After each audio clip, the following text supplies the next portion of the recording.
Okay, let's talk about one of the biggest comeback stories in tech history. I mean, how does a company that everyone's writing off as, basically irrelevant, suddenly add almost $3 trillion in value? It's a wild number. Well, today we're going to unpack what's being called the Nadella Doctrine, the key ideas that made this whole thing happen. So to really get how big of a deal this is, you got to go back in time, right before Satya Nadella became CEO in 2014. And the mood was grim. It wasn't just that Microsoft was struggling a little. No, the word on the street was that they were becoming a dinosaur, a relic, the kind of company that was just fading away. And then this happens. From that absolute low point, his leadership creates almost $3 trillion in value. I mean, that's a number that just breaks your brain. It's so big. He literally took Microsoft from being seen as a has-been to being completely essential. So the big question is how? How on earth did he pull that off? Because, this wasn't just about launching one hit product or catching some lucky wave. Nope, it was a strategy, a real doctrine that was built on a few really powerful core ideas. All right, so let's get into the first pillar. And what's so fascinating is that the starting point for this whole turnaround, it wasn't technology. It was about the people. Nadella knew that if he was going to change where Microsoft was headed, he first had to change the company's entire culture, its very soul. See, he'd been at Microsoft for a long time, so he had a front-row seat to the problem. The company was filled with brilliant people, but it had developed this culture of hubris. They were a company of know-it-alls, kind of stuck, admiring their past wins. And Nadella realized that this fixed mindset, this idea that we already have all the answers, was a total dead end. It was the biggest thing holding them back. So what did he do? He gave them a new mantra, a simple, powerful phrase that just changed everything. It was a total shift in thinking. It's not about what you know, it's about what you're willing to learn. And the backstory here is pretty cool. This whole learn-it-all thing wasn't born in a boardroom. Nadella actually learned about this idea, the growth mindset, from psychologist Carol Dweck, from his wife, while they were figuring out the best way to raise their kids.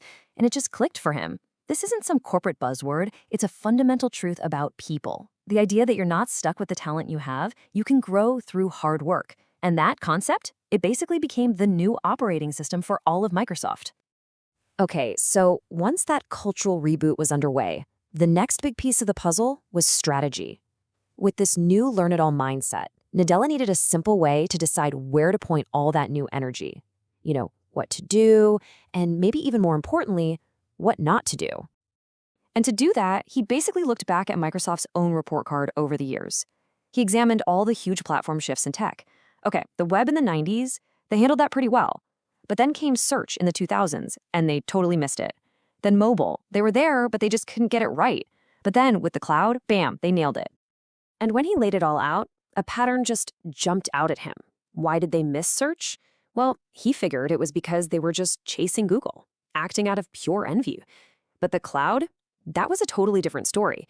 They won in the cloud because their customers, all those big businesses they already worked with, were basically asking them to do it. They expected Microsoft to be a leader there. And that insight gave him his core strategic rule, what he calls brand permission. The idea is actually super simple but powerful.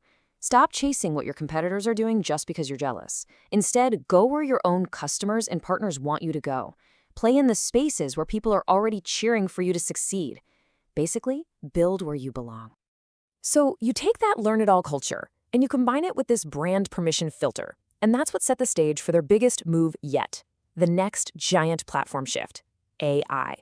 This whole doctrine is the reason Microsoft was able to make one of the boldest and frankly most successful bets in modern tech, jumping in deep with OpenAI. But, the pressure was huge. This new AI wave was building fast, and after whiffing on search and mobile, Nadella knew they could not afford to miss a third one. No way. So the question was, how could he use his new playbook to catch this wave before it crashed? And this is where you really see the doctrine in action, because this wasn't just some lucky shot in the dark. It was a step-by-step plan. First, he and his team saw that these new large language models, this was the real breakthrough technology. Second, they bought into the science behind what's called scaling laws, this idea that if you just keep making the models bigger with more data and more compute, they get exponentially smarter. Third, they found the right dance partner, a team at OpenAI that was just as ambitious as they were. And finally, they tested the whole idea with a product, GitHub Copilot. And when that took off, they knew they had a winner. It was time to bet the farm.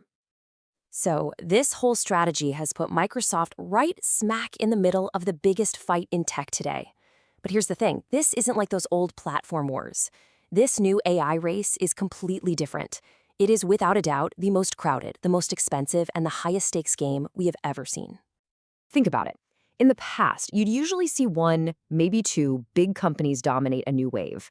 Not this time. As Nadella himself puts it, everyone's awake on this one. You've got all the tech giants, Microsoft, Google, Amazon, Meta, Apple, all pouring billions in. And then you have this new monster player, OpenAI, who some people are now calling the eighth magnificent company. The field is packed. Interestingly, though, Nadella doesn't think this is a winner-take-all game. His view is that the world is just too big and the tech is too important for one company to control it all. He's betting that we'll end up with multiple big players providing these foundational AI models, so not a monopoly, but more of a competitive landscape with a few superpowers. And all of this brings us to the next massive unanswered question. Because as AI gets more powerful, moving from just being a tool to being an agent that can actually do things for you, a whole new war is starting. So who wins the next decade? Is it the OS layer, the Windows and the iOSs of the world? Is it the apps we use every day? Or is it the AI agent itself that becomes the most important thing? Whoever figures that out is going to define the future of everything.